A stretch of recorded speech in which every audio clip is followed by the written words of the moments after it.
प्रयागराज में air force chief engineer की हत्या का खुलासा हो गया है। पुलिस ने बताया कि आरोपी सौरभ चोरी की आदत से घर में दाखिल हुआ था। पहचान जाने के डर से उसने एसएन मिश्रा की गोली मारकर हत्या कर दी। हालांकि चीफ के परिजनों ने इससे खुलासे को नकार दिया है और मामले की उच्च स्तरीय जांच की मांग की है।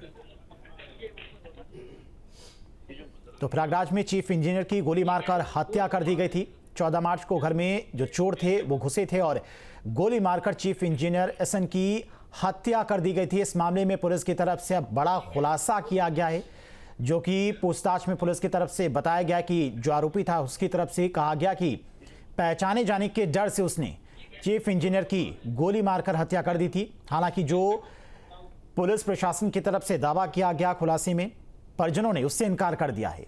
परिजनों ने उच्च स्तरीय जांच कराने की मांग की है।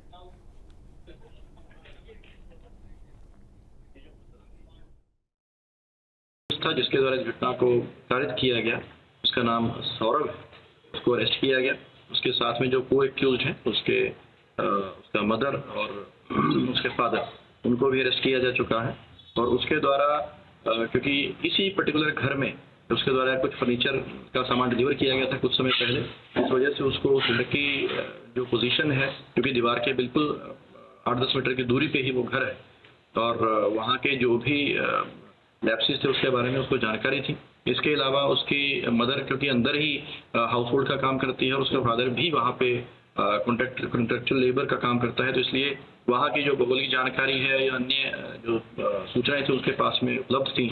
और इसके द्वारा इस घटना को वहाँ पेड़ के सहारे चढ़ के उसके बाद में रस्सी से उतर कर और पहले फ्रंट गेट से जो दरवाज़ा उसको तोड़ने का प्रयास किया गया, जिसके ऊपर जो इंजीनियर थे वो वहाँ पर उठ गए और उसी को देख करके ये घर की बैक साइड पे गया और वहाँ पे जो खिड़की लगी थी स्लाइडर वाली, उसी के अंदर से हाथ डाल के जब इसने वहाँ उसको खोलने की कोशिश करी तो वहाँ सामने उस इंजीनियर को देख करके जिन्होंने कि वहाँ पे रिएक्ट करना चाहा तो इंस्टेंटली इसने गोली मार करके उसकी हत्या की। फिलहाल इसमें जो तीनों अभियुक्त गिरफ्तार हैं, जो घटना में प्रयुक्त असला है और जो इसके पास बैकपैक था, क्योंकि सीसीटीवी वहाँ से हमें प्राप्त हुआ था, उस सीसीटीवी में जो लड़के की मूवमेंट थी, जो इसका हुलिया था, जो इसके पास में वेपन था, इसके बैकपैक था, वो सारा कुछ जो ट्रेस आउट हुआ था वो सभी इससे बरामद कर लिया गया है। साथ एसएन मिश्रा के परिवार के वकील सौरभ प्रताप सिंह हैं, उनसे बात करते हैं और समझते हैं कि आखिर वो क्या चाहते हैं और क्या चीज़ इस पूरी जांच जो हुई है, जो पुलिस ने खुलासा किया, उसमें क्या मिसिंग है, क्या चाहते हैं।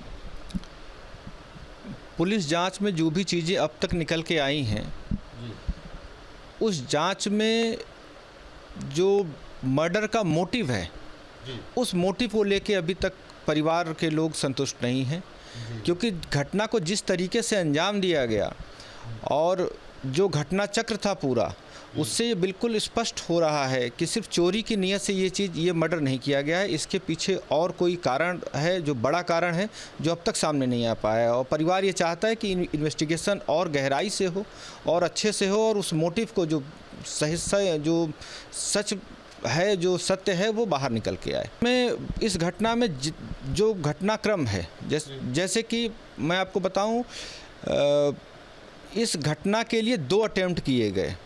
एक 14 मार्च को किया गया था और एक 29 मार्च को किया गया। लौट के 26 मार्च को फिर से पूरी इनकी फैमिली आ जाती है, फिर से 29 मार्च को फिर अटेम्प्ट होता है।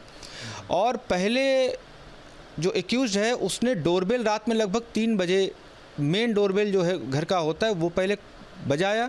जब आप ये कह रहे हैं कि डोरबेल बजा के आया था चोरी करने, ये जो पुलिस की थ्योरी है, हालांकि आपका मानना है कि वो हत्या की नीयत से आया, तो डोरबेल बजाई थी। बिल्कुल, उसने सबसे पहले डोरबेल बजाया था रात में 3 बजे, और इतनी रात में डोरबेल बजने की वजह से परिवार वालों ने पहले तो उसे इग्नोर किया और जब उन्होंने डोर नहीं ओपन किया तो कुछ देर बाद दरवाज़ा तोड़ने का प्रयास एक्यूज पर्सन ने किया।